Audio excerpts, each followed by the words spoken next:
ये श्री श्याम श्याम भक्तों प्रभु का बाबा श्याम का नाम जप करता है तब असंभव कार्य भी संभव हो जाता है। जो हमारे भाग्य में नहीं है वह भी दिलाता है बाबा श्याम। जिसकी हम कामना करते हैं वह कामना पूरी करता है बाबा श्याम। वह श्याम के दरबार में आकर अनगिनत भक्तों ने सुख संपत्ति वैभव पाया है। जो भी भगत निराश होकर आया है बाबा श्याम के दरबार में, बाबा श्याम की शरण में, उस भगत का कल्याण हुआ है। किसी कामना की प्राप्ति करने के लिए बाबा श्याम को याद नहीं करना चाहिए। हमको तो बस बाबा श्याम की पूजा, उनका नाम जप इस काम होकर करना चाहिए। बाबा श्याम को पता होता है कि मेरे बच्चे को इस चीज़ की आवश्यकता है, ये अपने आप ही दे देता है। पर विश्वास बना के रखना चाहिए बाबा श्याम पर। इसने भी बाबा श्याम पे विश्वास किया है। बाबा श्याम ने उसके जीवन में किया है चमत्कार। बाबा श्याम अनेकों चमत्कार करता है अपने भक्तों के साथ में।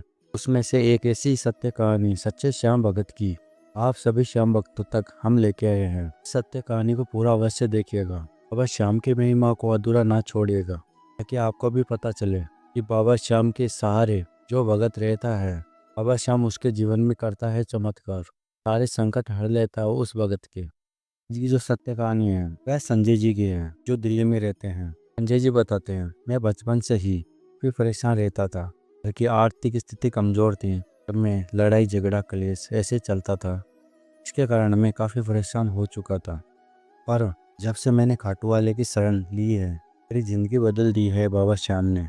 वही अनुभव अब सभी श्याम भक्तों तक चैनल के माध्यम से मैं पहुंचा रहा हूं। आगे संजय जी का कहना है, मेरे माता पिता बहुत गरीब थे, जिसके कारण गवर्नमेंट स्कूल में पढ़ाई हुई थी।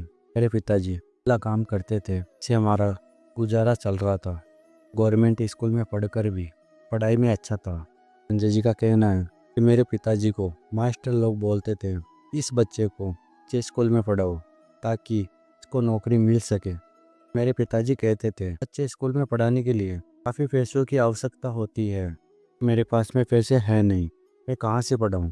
फिर आगे संजय जी बताते हैं, ऐसे तैसे करके अपने गांव में ही अपनी पढ़ाई कंप्लीट कर ली। मेरी पढ़ाई तो पूरी हो गई थी, पर लेकिन मैं नौकरी के लिए काफ़ी प्रयास कर रहा था, नौकरी नहीं मिल पा रही थी।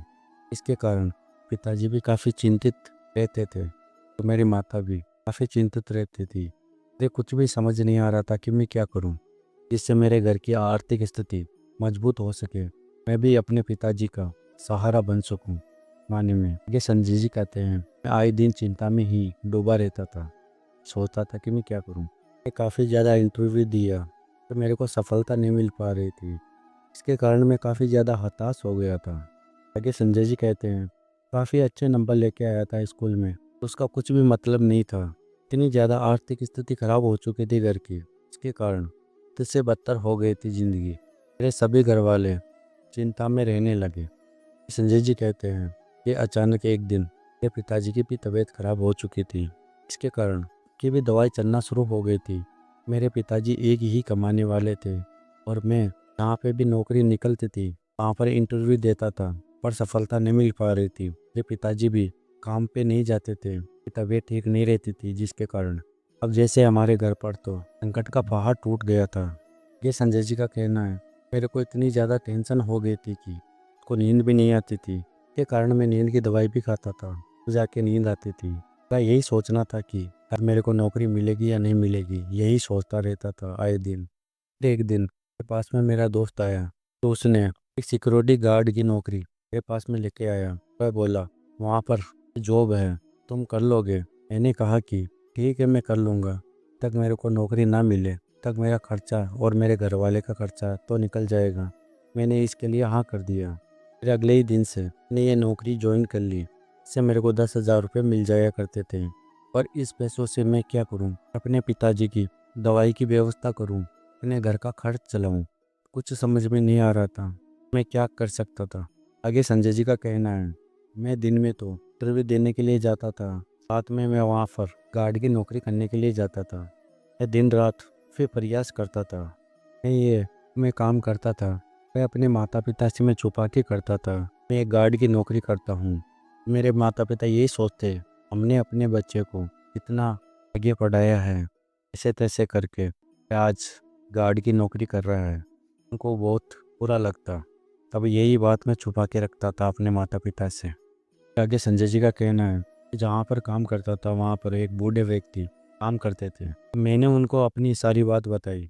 उन्होंने कहा कि बेटा, तुम ये प्रयास तो कर रहे हो जॉब पाने का, तुम पूजा पाठ भी करा करो। तब मैंने उनकी बात मान ली। मैंने कहा कि आप ही बताओ कि किस भगवान की पूजा पाठ करूं। उस व्यक्ति ने कहा कि बाबा श्याम की पूजा पाठ करा करो। बाबा श्याम की कृपा से तुम जो चाहोगे वो मिल जाएगा। तब मैं उनके कहने पे पहले ही दिन से मैं श्याम नाम का जप करना शुरू कर दिया। बाबा श्याम की पूजा पाठ करना शुरू कर दिया।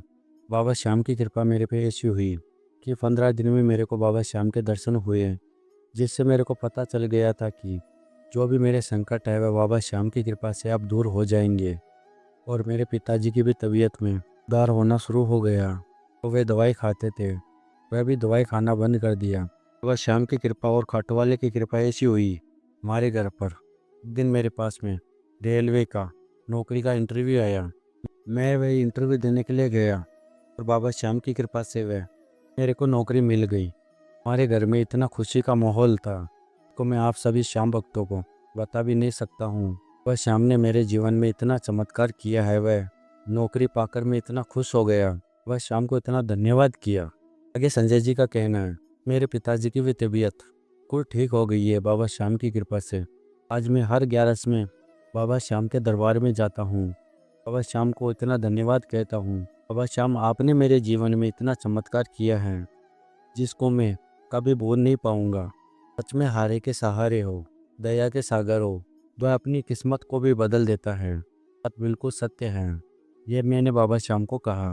आज बाबा श्याम की कृपा से मेरा जीवन पूरी तरह से बदल गया है। श्याम प्रेमियों, आज हमने सुनाया संजय जी की सत्य कहानी। बाबा श्याम की महिमा आपको पसंद आई है, सच्चे श्याम प्रेमी के नाते बाबा श्याम की महिमा को कर देना। अगर आप नए आए हो इस चैनल को सब्सक्राइब करके श्याम प्रेमी का हिस्सा बन जाना। श्याम प्रेमियों, मिलते हैं अगली वीडियो में और भी बाबा श्याम की सत्य कहानी की महिमा लेकर। हमारी बाबा श्याम से यही प्रार्थना है, बाबा श्याम सभी भक्तों की मनोकामना पूरी करना, सारे भक्तों का संकट समाप्त करना। जय श्री श्याम सभी श्याम भक्तों को।